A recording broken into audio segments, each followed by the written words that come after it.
UPSI का practice set solve कराया जाता है, जहां पर आपको यहाँ पर सामान्य ज्ञान और इसी में आपको यहाँ पर कह सकते हैं मूल विधि और आपके संविधान ये आपको होता है। और यहाँ पर 40 प्रश्न तो आपको हम सॉल्व कराते हैं प्रैक्टिस सेट के रूप में, लेकिन इसी वीडियो के अंत में लगभग आपको यहाँ पर 10 से 15 प्रश्न आपकी स्पेशल मूल विधि की भी आपको कवर करा रहे हैं, और वो भी टॉपिक वाइज लेके चल रहे हैं, चैप्टर वाइज कंप्लीट करा रहे हैं। 5 चैप्टर आपके मूल विधि की कंप्लीट हो गए हैं। ठीक है, अगर आप नए हैं तो वीडियो को पूरा देखा करें। ठीक है, जो भी आपको यहाँ पर क्लास होगी इसकी, उसके अंत में लगभग 10 से 15 क्वेश्चन आपको जरूर मिलते हैं। ठीक है, तो पूरा वीडियो देखा करिएगा। ठीक है, चलिए स्टार्ट करते हैं। गुड इवनिंग सभी को, गुड इवनिंग। पहला प्रश्न आपका दिया गया है कि मौर्य साम्राज्य की राजधानी कहाँ स्थित थी। चलिए जवाब दीजिए, मौर्य साम्राज्य की जो राजधानी थी वो आपकी कहाँ पर थी। चलिए यहाँ पर जवाब आ गए हैं, जवाब आ चुके हैं, कह रहे हैं ऑप्शन आपका ए होगा। चलिए और भी है कोई इस प्रश्न को संशोधन करने वाला जो सोचे कि इस प्रश्न का दूसरा कोई ऑप्शन बन सकता है। चलिए 41 का ऑप्शन ए ही है क्या? सभी का जवाब ए ही है, लॉक कर दें। चलिए बिल्कुल सही जवाब है, यहाँ पर ए को ही लॉक करेंगे क्योंकि आपका जवाब बिल्कुल सही आया है कि मौर्य साम्राज्य की राजधानी कहाँ थी, तो आपकी पाटलिपुत्र थी। क्या थी? पाटलिपुत्र थी। वहीं पर अगर हम आपसे बात करें कि उनके जो मौर्य साम्राज्य को बसाने में जो आपके कौटिल्य थे, है ना, कौटिल्य थे, उनकी सबसे बड़ी महत्वपूर्ण भूमिका आपकी थी। जो कि यहाँ पर देखा जाए कि आपके नंद वंश के सम्राट थे कौन? घनानंद। उनको पराजित करके मौर्य वंश की स्थापना किया था चंद्रगुप्त मौर्य ने। याद रहेगा, इनकी जो पाटलिपुत्र इनकी क्या थी? राजधानी, है ना, पटना शहर के पास आपकी वर्तमान में है। अगला आपसे दिया गया है कि आपसे हल्दी घाटी का युद्ध कब लड़ा गया था। चलिए अगले प्रश्न का जवाब दीजिए, हल्दी घाटी का जो युद्ध लड़ा गया था वो कहाँ लड़ा गया था।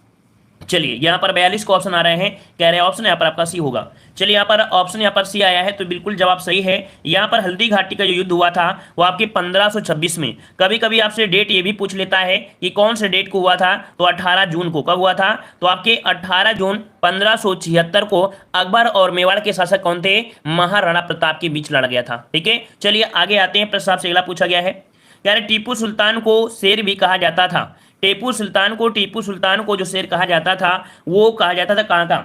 चलिए विपिन कमल जी खुश रहिए। चलिए तो यहाँ पर दिया गया टीपू सुल्तान को कहाँ का शेर कहते थे। यहाँ पर जवाब आ रहा है ए नंबर, मैसूर। बिल्कुल सही जवाब आया है, यहाँ पर ए नंबर आपका बिल्कुल सही हो जाएगा।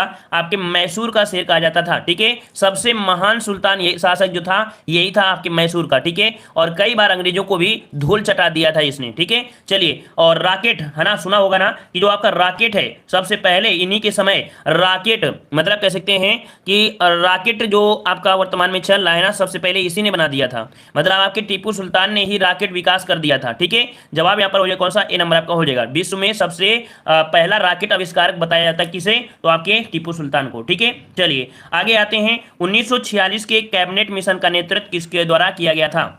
चलिए यहाँ पर जवाब दीजिए, 1946 के कैबिनेट मिशन का नेतृत्व किसके द्वारा किया गया था।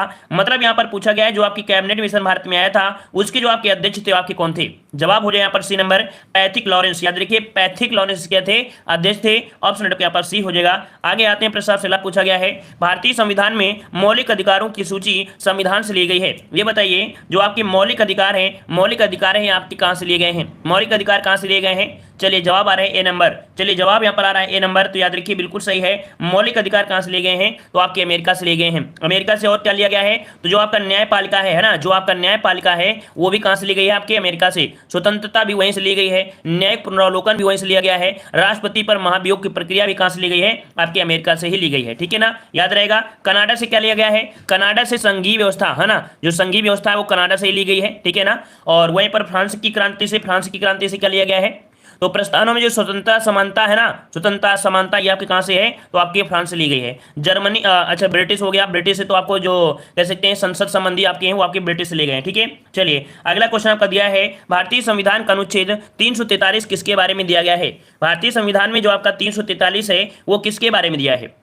चलिए 46 नंबर यहाँ पर आपका आ रहा है सी नंबर, बिल्कुल सही जवाब आया है। यहाँ पर सी हो जाएगा, कार्यालय भाषा के रूप में हिंदी का प्रयोग। आपको पता है जो राजकीय भाषा होती है, मतलब इसलिए बोलते हैं कि उस राज्य में जो सरकारी कामकाज होते हैं वहां पर वहीं की राजकीय भाषा का प्रयोग होता है। ठीक है, चलिए आगे आते हैं। प्रश्न आपसे अगला पूछा गया है, कौन सा मौलिक अधिकार 44वें संशोधन द्वारा समाप्त कर दिया गया था।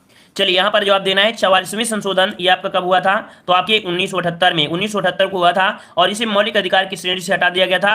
ये है आपका संपत्ति का अधिकार, ठीक है, संपत्ति अधिकार है। और हमने आपको बताया भी था ये जो आपका मौलिक अधिकार मतलब ये जो आपका है संपत्ति का अधिकार पहले आर्टिकल 31 में भी था, 21 में भी था और साथ में यहाँ पर 19 में, इनमें इनका स्थान दिया गया था। लेकिन अब इसको हटाकर कहाँ रखा गया है, तो 300 के का में इसे रख दिया गया है, ठीक है। चलिए आगे बढ़ते हैं। प्रस्ताव से अगला है भारत के राष्ट्रपति कितने राज्यसभा सदस्यों को मनोनीत कर सकते हैं। बताइए भारत के जो आपके राष्ट्रपति है वो राज्यसभा सदस्यों को मनोनीत कर सकते हैं, कितने मनोनीत कर सकते हैं, तो जवाब आ रहा है सी, मतलब आप कह रहे हैं 12 को कर सकते हैं, तो जवाब बिल्कुल सही है, 12 को ही कर सकते हैं, है ना। और वहीं पर हम आपसे बात करें कि लोकसभा में, तो लोकसभा में आपके 2 एंग्लो इंडियन को कर सकते हैं, ठीक है ना। लेकिन जो आपके राज्यपाल होते हैं, राज्यपाल जो होते हैं वो विधानसभा में सिर्फ 1 एंग्लो इंडियन को रखते हैं, ठीक है। चलिए आगे आते हैं। प्रस्ताव से अगला पूछा है लोकसभा में विपक्ष के प्रथम नेता कौन थे। चलिए लोकसभा में विपक्ष के प्रथम नेता कौन थे, यहां पर सही जवाब कौन सा हो जाएगा। चलिए यहाँ पर 49 का जवाब देना है, 49 का ऑप्शन दे रहे हैं सी नंबर। चलिए 49 का ऑप्शन किसी किसी का सी आया है, याद रखिए इसका राइट आंसर आपको जो बनेगा वो आपका बी होगा, ए के गोपालन। क्या थे भाई, तो आपके लोकसभा में विपक्ष के प्रथम नेता थे ए के गोपालन। और अगर हम आपसे बात करें कि इनके बारे में ए के गोपालन कौन थे, तो ये जो आपके थे केरल के कन्नूर जिले में आपके थे, ठीक है ना, स्वतंत्रता सेनानी भी थे, है ना, और संस्थापक भी आपके कह सकते हैं आपके थे जो आपके एम, ठीक है। आगे बढ़ते हैं। प्रस्ताव से अगला है land of the golden pagoda किसे कहते हैं। Land of the golden pagoda किसे कहते हैं, म्यांमार को, चीन को, जापान को या उत्तरी कोरिया को। चलिए 50 का ऑप्शन सी आ रहा है, कह रहे हैं ऑप्शन इसका सी होगा। चलिए कोई कह रहा है इसका ऑप्शन सी होगा, याद रखिए इसका ऑप्शन सी नहीं होगा, 50 का ऑप्शन बनेगा option A, land of the golden pagoda किसे कहते हैं, तो आपके म्यांमार को, ठीक है, म्यांमार को लैंड ऑफ गोल्डन पैगोंडा भी कहा जाता है। देखो पैगोंडा एक विशेष प्रकार का बौद्ध मंदिर है, वहां पर क्या है, बौद्ध मंदिर है जिसमें बौद्ध संत अनुयायी ये सभी वहां पर विशेष रूप से रखे गए हैं, ठीक है ना। पैगोंडा का जो शीर्ष है वो आपके स्वर्ण चादरों से ढका हुआ है। ये पैगोंडा म्यांमार के प्रत्येक कोने में देखने को मिल जाते हैं, इसलिए आपको याद रखिए पैगोंडा आपको कहां, म्यांमार आपका हो जाएगा, ठीक है। इसीलिए इस देश को स्वर्ण पैगोंडों वाला यहां पर उपमा दी गई है, ठीक है, याद रहेगा। चलिए आगे आते हैं। कर्नाटक स्थित जोग प्रपात किस नदी पर है।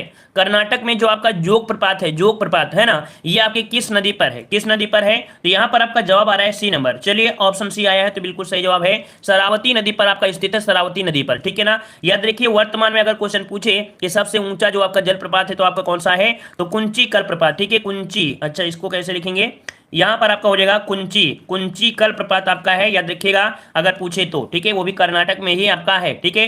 आगे आते हैं। प्रस्ताव से अगला पूछा गया है, यहां पर आपसे कह रहा है महात्मा गांधी की राम राज्य की संकल्पना का क्या था। मतलब इनकी संकल्पना क्या था, वो बोलते हैं ना राम राज्य। भाई ये बताइए राम राज्य मतलब था क्या, गांधी जी हमेशा बोलते हैं ना राम राज्य, इसका मतलब क्या था। यहां पर कह रहे हैं कि गांधी जी ने व्यक्ति एवं राज्य के मध्य व्यक्ति को महत्व प्रदान किया है, राज्य की बुराई किया है। मतलब गांधी जी के अनुसार देखा जाए तो एक शोषण संस्था थी, है ना। यहां पर ऑप्शन जो बनेगा वो आपका हो जाएगा सी, राज्य विहीन साम्राज्य, ठीक है, राज्य विहीन समाज इसमें था, समाज, इसका ऑप्शन आपका सी हो जाएगा। आगे आते हैं। प्रस्ताव से अगला पूछा गया है निम्नलिखित में से कौन सा देश G20 का सदस्य नहीं है। चलिए G20 का सदस्य आपसे पूछा है, याद रखिए G20 जो कि एक आपका क्या है, आपकी अंतर्राष्ट्रीय फोरम है ना, संस्था है आपकी। और इस मंच की स्थापना कब हुई थी, G20 की स्थापना कब हुई थी, इसकी स्थापना हुई थी 1975 में। कब हुई थी, 1975 में। जब ये 75 में बना था तब इसके 6 लोग थे, मतलब इसमें 6 देश थे। आपके देश कौन थे, France, Germany, Italy, Canada, Britain और आपके संयुक्त राज्य अमेरिका था। लेकिन यही पर बात करें 1976 में इसमें से एक देश को और रख लिया गया था, शामिल कर दिया गया था रूस को, है ना। तब ये G7 के नाम से जानते थे, तब इसे G7 के नाम से जानते थे। वहीं पर जो आपका 1997 में क्या हुआ कि रूस के शामिल होने के बाद यहां पर कह सकते हैं, और भी कोई कनाडा है, अच्छा कनाडा है ना, कनाडा को 76 में शामिल किया गया था, कनाडा को 76 में शामिल किया गया था, 1997 में रूस को। तो कुल मिला के अब ये जो आपका G8 था, है ना। लेकिन याद रखिएगा अब इसमें से फिर से आपका हट चुका है, कुल मिला के वर्तमान G7 आपका हो गया, ठीक है ना। तो यहां पर आपका जवाब जो बनेगा कौन सा हो जाएगा, जवाब आपको कौन हो गया भाई 53 में, इतना ज्यादा बोल दिए कि भूल गए। यहाँ पर रूस, याद रखिए वर्तमान में जो आपका रूस है ना G8 का सदस्य नहीं रहेगा है। अब ये जो G8 है ना इसे G7 फिर से बोला जाता है, ठीक है। तो अब याद रखिए रूस अब इसमें से शामिल नहीं है, पहले आपका था लेकिन अब इसे हटा दिया गया है 2014 में। 2014 में यूक्रेन के साथ क्या हुआ था, क्रीमिया और रूसी घुसपैठ की वजह से G8 से हटा दिया गया रूस को, ठीक है। चलिए आगे आते हैं। प्रस्ताव से अगला पूछा गया है, कह रहे हैं न्यूटन का पहला नियम, न्यूटन का पहला नियम आपका कौन सा हो जाएगा? चलिए यहाँ पर जवाब देना है, न्यूटन का पहला नियम के रूप में कौन सा जाना जाता है? घर्षण का नियम, आघूर्ण का नियम, जड़त्व का नियम या गति का नियम, कौन सा बनेगा? चलिए 54 नंबर आपसे पूछा है, तो यहाँ पर आपका जवाब हो जाएगा न्यूटन का जो पहला नियम है वो दिया गया है जड़त्व का नियम। ठीक है, कौन सा नियम है? तो ऑप्शन आपका सी हो जाएगा जड़त्व का नियम। इसे जड़त्व का नियम कहा जाता है। ठीक है, जड़त्व का नियम कहते हैं। मतलब यदि कोई वस्तु विराम अवस्था है या गति अवस्था में है तो उसकी अवस्था में परिवर्तन तभी होगा जब उस पर कोई बाहरी बल लगाया जाए, है ना, यह आपने पढ़ा होगा विज्ञान में। आगे आते हैं, प्रश्न आपसे अगला है, कौन सी किरणें त्वचा को क्षत पहुंचाती हैं? कौन सी किरणें त्वचा को क्षत पहुंचाती हैं? यहाँ पर आपको जवाब देना। तो यहाँ पर हो जाएगा 55 का जवाब आ रहा है, कह रहा है ऑप्शन बी। तो यहाँ पर आपका ऑप्शन आपका भी हो जाएगा यूवी रेज। क्या होती हैं? पराबैंगनी किरणें। क्या होती हैं? पराबैंगनी किरणें होती हैं, यूवी रेज इन्हें कहते हैं, है ना। तो जवाब कौन सा हो जाएगा? बी नंबर आपका हो जाएगा। ठीक है, बी नंबर। चलिए आगे आते हैं, प्रश्न आपसे अगला पूछा गया है, निम्नलिखित कौन सी गैस को हास्य गैस कहते हैं? चलिए बताइए कौन सी गैस को हास्य गैस कहते हैं, यहाँ पर जवाब देना है। चलिए सही जवाब कौन सा बनेगा 56 में? तो 56 का ऑप्शन यहाँ पर बी हो जाएगा। 56 नंबर में बताइए हास्य गैस आपकी कौन है? Nitrous oxide. ए नंबर आपका हो जाएगा नाइट्रस ऑक्साइड। ठीक है, ए नंबर आपका हो जाएगा नाइट्रस ऑक्साइड, आपका यहाँ पर हो जाएगा नाइट्रस ऑक्साइड होती है। ठीक है, आगे बढ़ते हैं, प्रश्न आपसे अगला पूछा गया है, यहाँ पर आपसे कह रहा है दूध को दही में बदलने में उपयोग किए जाने वाले उत्प्रेरक का नाम बताइए। दूध को दही में बदलने में उपयोग किए जाने वाले उत्प्रेरक का नाम बताइए। चलिए 57 नंबर आपको जवाब देना है। चलिए 57 नंबर आपसे पूछा गया है, तो आपका जवाब क्या बन जाएगा? यहाँ पर ऑप्शन बी याद रखिए, उसमें रेनिन होता है। क्या होता है? दूध को दही में बदलने वाला जो आपका होता है उत्प्रेरक, वो आपका होता है रेनिन। क्या होता है? रेनिन, जो कि आपके आमाशय की जठर ग्रंथियों द्वारा स्रावित होकर जठर रस में पाया जाता है। ठीक है, याद रहेगा। चलिए आगे आते हैं, प्रश्न शिला पूछा है, BCG का टीका किससे संरक्षण के लिए होता है? BCG का टीका किसके संरक्षण के लिए होता है? यहाँ पर 58 का जवाब देना है। चलिए यहाँ पर 58 का जवाब क्या बनेगा? BCG मतलब होता है बैसिलस कैलेमिट आपका ग्यूरिन, है ना। ये टीका होता है क्षय रोग की बीमारी के लिए, जो आप जिसके टीबी हो जाती है ना, जिसके टीबी हो जाती है ना, उसके लिए होता है क्षय रोग के लिए ये आपका लगाया जाता है। ठीक है, इसके बैक्टीरिया का नाम भी इसी के नाम से रखा गया है, माइक्रोबैक्टीरियस ट्यूबिकुलोसिस, है ना। चलिए आगे आते हैं, प्रश्न अगला पूछा है, मैंगीफेरा इंडिका किसका वैज्ञानिक नाम है? मैंगीफेरा इंडिका किसका वैज्ञानिक नाम है? चलिए 59 का जवाब क्या बनेगा? तो यहाँ पर आपका याद रखिए आपके आम का है, इसका राइट आंसर आपका बनेगा कौन सा? तो आपका आम हो जाएगा, आम हो जाएगा। ठीक है ना। चलिए, और ये आम जो आपका है याद रखिए, ये जो आपका आम है ये आपके पाकिस्तान और फिलिस्तीन का राष्ट्रीय फल भी है। ठीक है, पाकिस्तान और फिलिस्तीन का क्या है? एक राष्ट्रीय फल भी है। ठीक है, और आपके भारत में भी आपका है। ठीक है, आगे आते हैं, प्रश्न अगला पूछा है, ईमेल का आविष्कार किसने किया था? ईमेल का आविष्कार किसने किया था? ईमेल का आविष्कार, तो यहाँ पर ईमेल का आविष्कार किसने किया था? 60 नंबर आपको जवाब देना है। 60 नंबर आपको जवाब देना है, ईमेल का आविष्कार किसने किया? चलिए, तो यहाँ पर जवाब आ रहे हैं, कह रहे हैं ऑप्शन आपका यहाँ पर ये हो जाएगा टिम बर्नर्स-ली। चलिए यहाँ पर टिम बर्नर्स-ली आपका आ रहा है ए नंबर। ठीक है, आगे आते हैं, प्रश्न आपसे पूछा गया है, रेड डेटा बुक में किसका विवरण दर्ज होता है? रेड डाटा बुक में जो विवरण होता है वो किसका होता है? चलिए 61 नंबर। चलिए यहाँ पर 61 नंबर आपको जवाब देना है। तो याद रखिए, जो आपकी संकटग्रस्त आपके पौधे हैं, आपका जीव है ना, जो विलुप्त हो रहे हैं, उनको रेड डाटा बुक में विवरण उनको दिया जाता है, उनको बढ़ावा के लिए ऊपर फोकस किया जाता है। ऑप्शन आपका बी हो जाएगा। आगे आते हैं, प्रश्न आपसे अगला है, अंतर्राष्ट्रीय ओलंपिक दिवस कब मनाया जाता है? अंतर्राष्ट्रीय ओलंपिक दिवस कब मनाया जाता है? 62 का ऑप्शन कौन सा बन जाएगा? चलिए यहाँ पर अंतर्राष्ट्रीय ओलंपिक दिवस पूछा है, अंतर्राष्ट्रीय ओलंपिक दिवस कब मनाते हैं? यहाँ पर जवाब हो जाएगा आपका डी नंबर, आपके 23 जून को। कब मनाते हैं? 23 जून को मनाया जाता है, और यह दिन 1948 से हर वर्ष मनाया जा रहा है। मतलब कब से मनाया जा रहा है? 1948 से मनाया जा रहा है। ठीक है, 1948 से मनाया जा रहा है। ठीक है, चलिए आगे आते हैं, प्रश्न आपसे अगला पूछा गया है, अगला प्रश्न आपका दिया है, जल्लीकट्टू के साथ जुड़ा हुआ है। देखो जल्लीकट्टू आपका है, जिसमें से आपके कह सकते हैं कि ये आपके कहाँ पर है, आपके त्रिचूर दिया है, आपके कार्तिकम दिया है, ओणम दिया है, और आपका पोंगल। यहाँ पर जल्लीकट्टू, जल्लीकट्टू का जवाब दीजिए भाई। जल्लीकट्टू कहाँ से है? तमिलनाडु से, बिल्कुल सही है। ये जो आपका है तमिलनाडु से है, तमिलनाडु का पारंपरिक आपका खेल है ना, जो कि पोंगल त्योहार के दौरान होता है, पोंगल त्योहार के दौरान। याद रखिए ये तमिलनाडु पोंगल, ऑप्शन यहाँ पर आपका डी राइट हो जाएगा। ये फसल कटाई, याद रखिएगा ये त्योहार जो आपका होता है हर वर्ष का दिसंबर और जनवरी माह में तमिलनाडु में आपका फसल कटाई का मौसम आपका होता है, उस समय आपका कटने के बाद वहां पर 4 दिनों का पोंगल त्योहार आपका मनाया जाता है। ठीक है ना। आगे आते हैं, प्रश्न आपसे पूछा गया है, रागिनी किस राज्य की लोकप्रिय गीत शैली है? रागिनी किस राज्य की लोकप्रिय गीत शैली है? चलिए 64 नंबर आपका पूछा गया है। 64 का सही जवाब कौन सा बन जाएगा? तो यहाँ पर 64 याद रखिए, ऑप्शन आपका सी बनेगा। ये है आपके कहाँ पर? तो आपके हरियाणा का। क्या है भाई? तो आपके हरियाणा की एक लोकगीत आपकी एक संगीत शैली है ना, और इस शैली में अनेक विधा के गीतों को यहाँ पर पेश किया जाता है। ठीक है, आगे आते हैं, प्रश्न आपसे पूछा गया है, कारगिल की लड़ाई में पाकिस्तान के विरुद्ध भारतीय सेना के आक्रमण को किस नाम से जाना जाता है?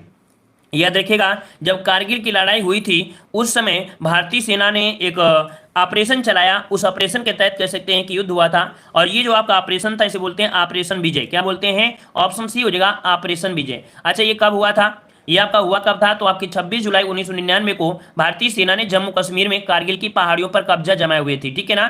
तो यहाँ पर आपका जवाब कौन हो जाएगा? सी नंबर आपका हो जाएगा। ठीक है, आगे बढ़ते हैं। प्रस्ताव से अगला पूछा गया है, भारतीय दंड संहिता के किस अनुभाग में यह कहा गया है सजा की शर्तों के अंश में जीवन के लिए कारावास को 20 साल के लिए कारावास के बराबर माना जाएगा? मतलब आप देखते हैं जीवन कारावास होता है ना, जीवन और कारावास, तो सजा की शर्तों के अंश में जीवन के लिए कारावास को 20 साल के लिए कारावास के बराबर माना जाएगा। ये जो आपका बताया गया है ये आपके धारा 57 में कहा गया है। किसमें कहा गया है? धारा 57 में कहा गया है कि सजा की शर्तों के अंश में जीवन के लिए कारावास को 20 साल के लिए कारावास के बराबर माना जाएगा। वैसे भी हमने आपको बताया था कि कभी भी जब आप पढ़ते हैं कि जीवन कारावास किसी को हो गया, जीवन कारावास भी आपको कई प्रकार से होता है। किसी को 14 साल होता है, किसी को यहाँ पर 20 साल होता है, किसी को तो मतलब अंतिम सांस वहीं पर हो जाती है। जिन लोगों ने यहाँ पर कुछ ऐसे काम कर दिया है जो कह सकते हैं कि मतलब उन्होंने उनके हिसाब देखो समाज जो कानून के हिसाब से अपराध जरूर किया है, लेकिन कहीं ना कहीं बाद में इन्होंने ऐसे उल्लंघन नहीं किए हैं। थोड़ा रहम किया गया है तो आपके यहाँ पर 14 वाला होता है, लेकिन बाद में 20 होती है, फिर उसके बाद आपके यहाँ पर आजीवन हो जाते हैं। ठीक है, तो ये आपका कौन में धारा 57 में है। आगे बढ़ते हैं। प्रस्ताव से अगला है, शिक्षा के अधिकार के अंतर्गत केंद्र और राज्य के बीच आर्थिक भार को अनुपात में बांटने का सहमति है। मतलब जो शिक्षा का अधिकार है इसमें आपके केंद्र और राज्य के बीच जो आपका परसेंटेज हो आपका कितना होगा? कितना हो जाएगा? तो आपका 65 और आपका 35। याद रखिए, शिक्षा का अधिकार जो आपका आया था 2009 में। ठीक है, शिक्षा का अधिकार अधिनियम आया था 2009 में आया था, और इसमें से बांटा गया था केंद्र के लिए 65% और राज्य के लिए 35% आपका बांटा गया था। ठीक है, जवाब हो जाएगा कौन सा? डी नंबर आपका हो जाएगा। आगे बढ़ते हैं। प्रस्ताव से अगला पूछा है, इस यातायात संकेत का अर्थ क्या होता है? चलिए बताइए, ये जो आपका यातायात बना है ये क्या है? यहाँ पर क्या हो जाएगा? बस स्टॉप बोल रहे हैं, बस निषेध दिया है, आगे बस डिपो बस स्टॉप है, बस आ सकती है, बस पार्क करना मना है। चलिए 68 नंबर आपसे दिया गया है, तो यहाँ पर आप याद रखिएगा कि आगे बस डिपो है अर्थात आपका बस स्टॉप है। ठीक है, जवाब यहाँ पर बी हो जाएगा, आगे बस डिपो या बस स्टॉप है। ठीक है, आगे बढ़ते हैं। प्रस्ताव से अगला पूछा गया है, कह रहा है किसी एक देश में मानव अधिकारों को बढ़ावा देने तथा इनकी सुरक्षा और निगरानी करने के लिए प्रशासनिक निकायों द्वारा स्थापित राष्ट्रीय मानवाधिकार संस्थानों का एक वैश्विक तंत्र आपका कौन सा है? याद रखिए, जो आपका राष्ट्रीय मानवाधिकार संस्थान है इनका वैश्विक तंत्र इनमें से आपका कौन सा है? तो ये जो आपका एक प्रकार का देखा जाए तो आपका है क्या? ये है राष्ट्रीय मानवाधिकार संस्थाओं के लिए एक वैश्विक गठबंधन है। क्या है? वैश्विक गठबंधन है। यहां पर जो आपका हो जाएगा ए नंबर आपका हो जाएगा। ठीक है, ये जो आपके होते हैं वैश्विक गठबंधन वो मानव अधिकारों को बढ़ावा देने के लिए आपका होता है, उनकी सुरक्षा के लिए, उनकी निगरानी के लिए ये आपका है। ठीक है, जो कि आपके यूएनओ ने 10 दिसंबर को, याद रखिए यूएनओ ने 10 दिसंबर 1948 को मानव अधिकार के सार्वभौमिक घोषणा अंगीकृत किया था, इसलिए 10 दिसंबर को मानव अधिकार दिवस मनाते हैं। ठीक है, आगे बढ़ते हैं। प्रस्ताव से अगला पूछा गया है, कह रहे सूचना का अधिकार अर्थात जो आपका आरटीआई है, अधिनियम के अनुसार यदि मांगी गई जानकारी एक व्यक्ति के जीवन और स्वतंत्रता से संबंधित है तो जन सूचना अधिकारी को दिनों में भीतर अनिवार्य रूप से आरटीआई का जवाब देना होता है। याद रखिएगा, अगर वो व्यक्ति के जीवन और स्वतंत्रता से संबंधित है, मतलब जो आपका आर्टिकल कौन सा है? आर्टिकल आपका होता है कौन सा? आर्टिकल 20 हो और आर्टिकल 21 है।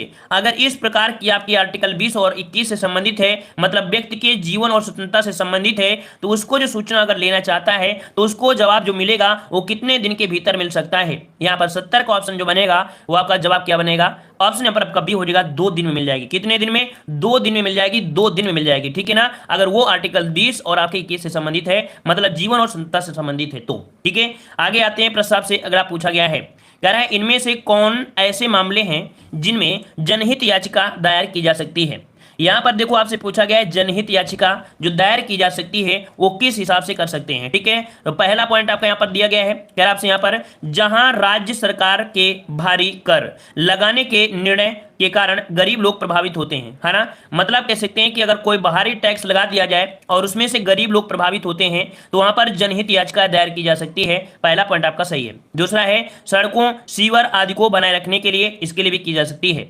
ट्रैफिक समस्या से बचने के लिए व्यस्त सड़कों के बड़े होर्डिंग और साइन बोर्ड हटाने के लिए ये भी आप कर सकते हैं। कुल मिला के देखा जाए यहाँ पर 71 का जो आप जवाब बनेगा वो आपको बन जाएगा ए नंबर PQR। ये सभी स्थिति में जनहित याचिका दायर की जा सकती है। ऑप्शन आपका ए हो जाएगा। ठीक है, चलिए आगे आते हैं। प्रस्ताव से अगला है, चलिए भाई देखो, ये क्या होता है ना, मूल अधिकार सबके बस की नहीं है। मूल अधिकार सबके बस की भी नहीं है और यूपीएसआई बनना भी सबके बस की नहीं है।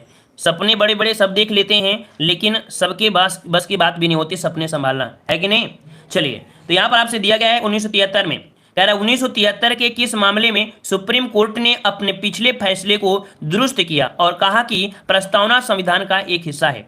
देखो यहाँ पर प्रस्तावना जो आपका है वो संविधान का एक हिस्सा है ना, संविधान का एक हिस्सा है। ये कह सकते हैं 1973 के एक सुप्रीम कोर्ट में मामला आया था। और ये मामला कौन सा आया था? ये जो आपका मामला था, ऑप्शन राइट आपका बनेगा बी नंबर, केशवानंद भारती बनाम केरल राज्य। ये एक मामला आया था जिसमें कहा गया था कि जो प्रस्तावना है वो संविधान का क्या है, एक हिस्सा है। ठीक है, तो इसका आपका जवाब हो जाएगा बी नंबर। ठीक है, आगे आते हैं, प्रश्न आपसे अगला पूछा गया है, कह रहा है भारत के सर्वोच्च न्यायालय में भारत के राष्ट्रपति द्वारा नियुक्त मुख्य न्यायाधीश और अन्य न्यायाधीश शामिल होते हैं।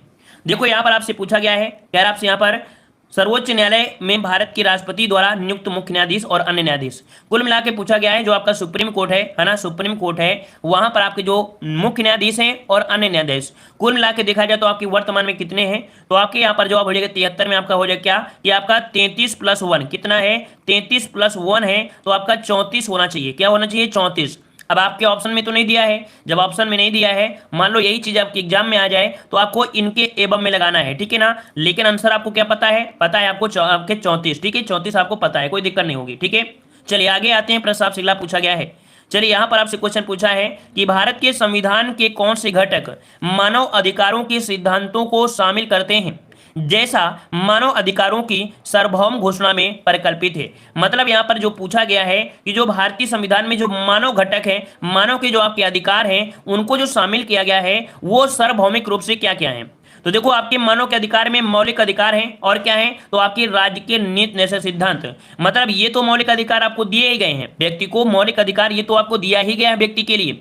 साथ में नीति निश्चय सिद्धांत के बारे में कहा गया है कि आपको कहीं ना कहीं आपको कुछ ना कुछ राहत मिलेगी, है ना। लेकिन मौलिक कर्तव्य है ये सार्वभौमिक घोषणा आपकी नहीं है। इसमें जो आपका होता क्या होता है, इसमें कह सकते हैं कि जो दिए गए हैं उनका अनुपालन आपको करना होगा, है ना। ये जो आपकी होती है वो सरकार के माध्यम से आपको फॉलो करना होगा, ये सरकार के माध्यम से आपको फॉलो करना होगा मौलिक कर्तव्य। लेकिन ये आपके अधिकार हैं, इनमें से ये मुख्य रूप से ये अधिकार है, लेकिन ये इनडायरेक्टली रूप से आपका अधिकार होता है। ठीक है, तो इस कारण से यहाँ पर 74 का जवाब हो जाएगा बी नंबर। ठीक है, क्या हो जाएगा? B number. उम्मीद है समझ में आया है, नहीं समझ में आया फिर से हम आपको बता देते हैं।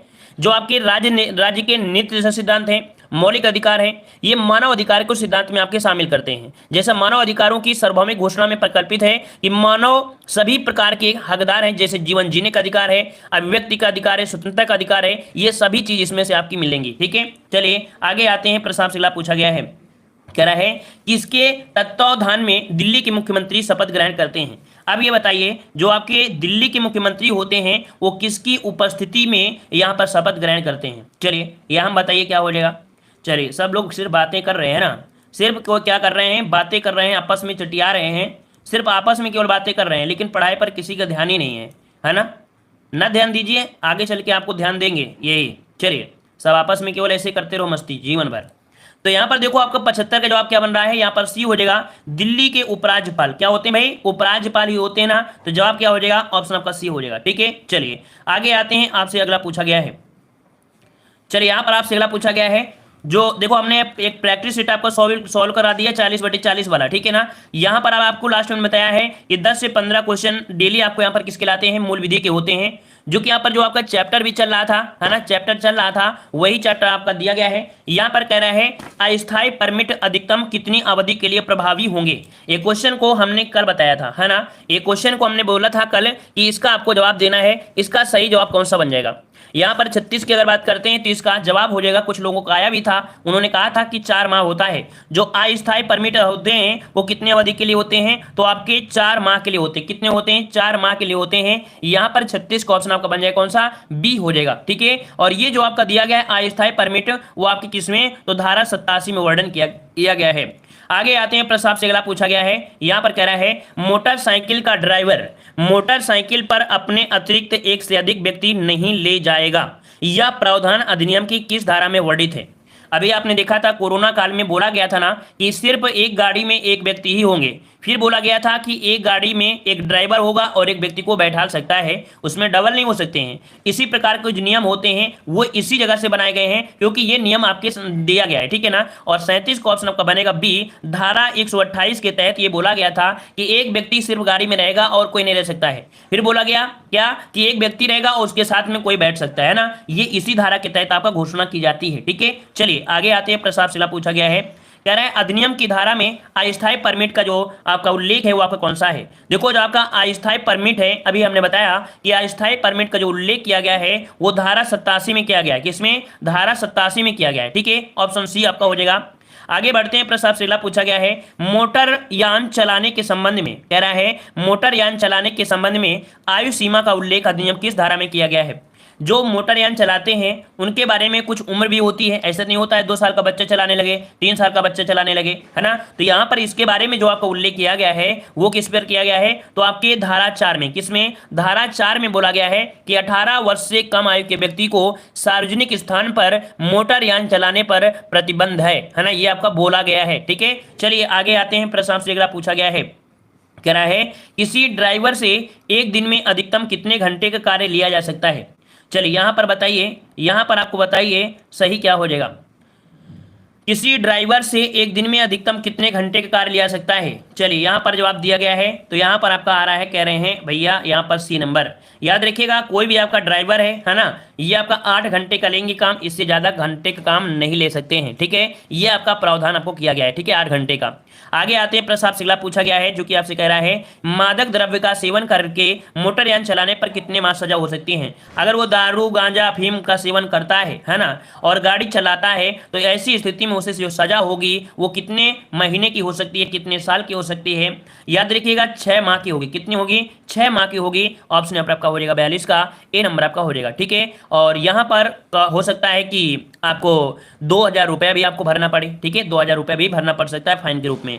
अगला प्रश्न आपसे दिया गया है चालक को सुरक्षात्मक टोप अर्थात जो हेलमेट पहनना पड़ेगा, ये किस धारा में दिया गया है। तो अभी आप देखते हो कभी कभी घोषणा आती है कि बिना हेलमेट आप चलोगे तो आपको यहाँ पर चालान कट जाएगा। ये जो बोला जाता है इसी धारा के तहत बोला जाता है। कौन सी धारा है? धारा 129 में कहा गया है कि कोई भी व्यक्ति अगर बिना हेलमेट के अगर चलेगा तो उसको यहाँ पर दंड के रूप में कुछ ना कुछ देना पड़ेगा, है ना, ये प्रावधान किया गया है। ऑप्शन आपका कौन? 129 में हो जाएगा, ठीक है। और यहाँ पर आपसे आगे आते हैं, प्रश्न आपसे पूछा गया है, चलिए कह रहा है ठेका गाड़ी परमिट के लिए आवेदन का उल्लेख अधिनियम किस धारा में वर्णित है। ठेका गाड़ी चलती है ना, दारू पीने वाली गाड़ी होती हैं, इनका परमिट आपका होता है और इनका जो आपका आवेदन है इसके लिए जो आपका होता है, ऑप्शन राइट आपका बनेगा बी नंबर 73। धारा जो आपका 73 है इसमें से बोला गया है ठेका जो आपकी गाड़ी होती है उनके परमिट के बारे में दिया गया है, ठीक है ना। मतलब यान की किस्म और उसमें बैठने का स्थान भी होता है, वह क्षेत्र जिसके लिए परमिट आपका अपेक्षित होता है, हर जगह जा भी नहीं सकते हैं, ठीक है। चलिए आगे आते हैं, प्रस्ताव से अगला पूछा गया है, बस क्लास खत्म ही हो रही है, परेशान मत होइए, खत्म ही हो रही है। कह रहा है बीमा के बारे में जानकारी देने का कर्तव्य संबंधी प्रावधान अधिनियम किस धारा में वर्णित है। बीमा के बारे में जो आपका जानकारी है ये आपका किस में दिया गया है, तो ये दिया गया है आपके धारा 151 में, धारा 151 में, ठीक है। जो लोग सीरियस हैं, जो लोग सीरियस से पढ़ाई कर रहे हैं वो लोग कॉपी में नोट करिएगा डेली का डेली, इसलिए हम आपको 10 से 12 ही प्रश्न आपको पढ़ाते हैं मूल विधि के लास्ट में, ठीक है। जो लोग सीरियस हैं वो लोग ये कॉपी को जरूर नोट करिएगा, जो लोग सीरियस नहीं है वो लोग टॉफी कंपट खाइएगा और इस कान से सुनिएगा उस कान से निकाल दीजिएगा, है ना। चलिए अगला प्रश्न आपसे दिया गया है, कह रहा आपसे यहाँ पर दिया गया है कि यदि कोई व्यक्ति किसी सार्वजनिक स्थान पर बिना राज्य सरकार को लिखित अनुमति के दौड़ का आयोजन कर रहा है तो उसे सजा हो सकती है। याद रखिएगा कभी कभी आप देखते हैं सार्वजनिक स्थान पर क्या होती है, दौड़ चालू हो जाती है, क्या होती है, दौड़ चालू हो जाती है। लेकिन अगर सरकार से आयोजन मतलब पूछा नहीं है, सरकार से अगर पूछा नहीं है तो ऐसी स्थिति में उसको जो सजा हो सकती है वो कितनी हो सकती है। यहाँ पर ऑप्शन डी हो जाएगा, 1 माह तक की आपको उसे कह सकते हैं कि सजा आपकी हो सकती है, ठीक है। आगे आते हैं, प्रस्ताव से अगला पूछा गया है जो आपसे कह रहा है क्या कि मोटरयान अधिकारियों की नियुक्ति संबंधी प्रावधान अधिनियम की किस धारा में है। मोटरयान अधिकारियों की नियुक्ति संबंधी जो आपका प्रावधान है ये किया गया है धारा 213 में। किसमें? धारा 213 में किया गया, 213 में। 48 का ऑप्शन आपका ए सही हो जाएगा, ठीक है ना। अगला आपसे यहाँ पर पूछा गया है, कह रहा है आपसे यहाँ पर कि केंद्रीय सरकार के यानों के रजिस्ट्रीकरण से संबंधित प्रावधान अधिनियम किस धारा में है। जो केंद्रीय सरकार के जो आपके यान होते हैं, है ना, मोटरयान होते हैं, उनका रजिस्ट्रीकरण जो आपका है ये बोला गया कि इसमें, तो आपके धारा 60 में, ठीक है, धारा 60 में, इसकी धारा 60 हो जाएगा। अगला क्वेश्चन आपका दिया गया है मोटर टैक्सी में भाड़े या पारिश्रमिक पर अधिक से अधिक ड्राइवर को छोड़कर कितने व्यक्ति बैठ सकते हैं। देखो ये मोटर टैक्सी है भाड़ा वाली, है ना, कौन है, भाड़ा वाला है, जिसमें पारिश्रमिक वाला होता है। ड्राइवर को छोड़ दिया जाए, इसके बाद बताइए कितने व्यक्ति बैठ सकते हैं, कितने व्यक्ति बैठ सकते हैं। यहां पर जवाब क्या बनेगा, सी, 6 व्यक्ति बैठ सकते हैं। कितना परमिशन होता है, 6 व्यक्ति का आपका परमिशन होता है। देखो जितना हम आपको बता रहे हैं, कुछ तो क्वेश्चन आपको आ भी रहे हैं, कुछ रिवीजन भी हो रहा है। जब इसका रिवीजन कराएंगे तो आप अच्छे तरीके से यहां पर सॉल्व कर सकते हो, ठीक है। अगला क्वेश्चन आपसे पूछा गया है, यहां पर कह रहे हैं अधिनियम की धारा 39 प्रावधान थे। मतलब जो आपकी धारा 39 है उसमें क्या बोला गया है, धारा 39 में बोला गया है रजिस्ट्रीकरण की आवश्यकता, कोई भी वाहन होता है उसके लिए जो आपका रजिस्ट्रीकरण आवश्यकता होती है, यह धारा 39 में बोला गया है, ठीक है। आगे आते हैं, प्रश्न आपसे अगला पूछा गया है, यहां पर आपसे पूछा है दिशा सूचक लैंप होता है, बताइए दिशा सूचक लैंप जो होता है वो कैसा होता है, नीले रंग का होता है, अंबर रंग का होता है, मतलब आकाश रंग का होता है, हल्का पीला होता है या लाल होता है। यहां पर जवाब कौन सा हो जाएगा, तो यहां पर याद रखिएगा कि जो दिशा सूचक लैंप होता है वो आपका अंबर, मतलब आपका जो आकाश का रंग होता है इस कलर का होता है। इसका ऑप्शन आपका बी हो जाएगा, ठीक है। आगे आते हैं, प्रश्न आपसे अगला पूछा गया है, कह रहा है प्रत्येक दिशा सूचक का न्यूनतम प्रकाशित क्षेत्र होता है। जो कोई भी आपका यहाँ पर जो लाइट लगी होती है उसका न्यूनतम प्रकाशित क्षेत्र कितना होगा, इसका जो आपका होता है 60 वर्ग सेंटीमीटर होता है, ठीक है, 60 वर्ग सेंटीमीटर होता है। इसका जवाब आपका ए हो जाएगा। अगला आपसे पूछा गया है, कह रहा है चालक का दुर्घटना के बारे में पुलिस स्टेशन पर सूचना देना किस नियम के अंतर्गत आता है। कभी आप देखते हैं कि चालक का दुर्घटना हो गई है और ऐसी स्थिति में पुलिस स्टेशन पर सूचना जो दिया जाता है उसके बारे में कभी कभी देखते हैं ना, कौन दिया सूचना दिया है, कहां से बात आई, है ना, बड़ी पूछताछ होती है। वो इसी धारा के तहत क्या होता है, ये नियम इसी के तहत होता है। और ये आपका नियम है, आपका जवाब हो जाएगा कौन सा, ऑप्शन डी 136, ठीक है, 136 के तहत आपकी ये सूचना के बारे में आपका प्रावधान दिया गया है। अगला क्वेश्चन आपसे पूछा गया है, कह रहा है यातायात सुरक्षा के दृष्टिकोण से बनाए गए जो निशान है वो कितने प्रकार के होते हैं। चलिए बताइए, यहां पर बताइए जो आपके नियम बताए गए हैं रोड में निकलते समय, तो बोला गया है ना कि कितने निशान होते हैं उसमें बने होते हैं, है ना, बताइए कितने होते हैं जो आपके निशान होते हैं वो कितने होते हैं।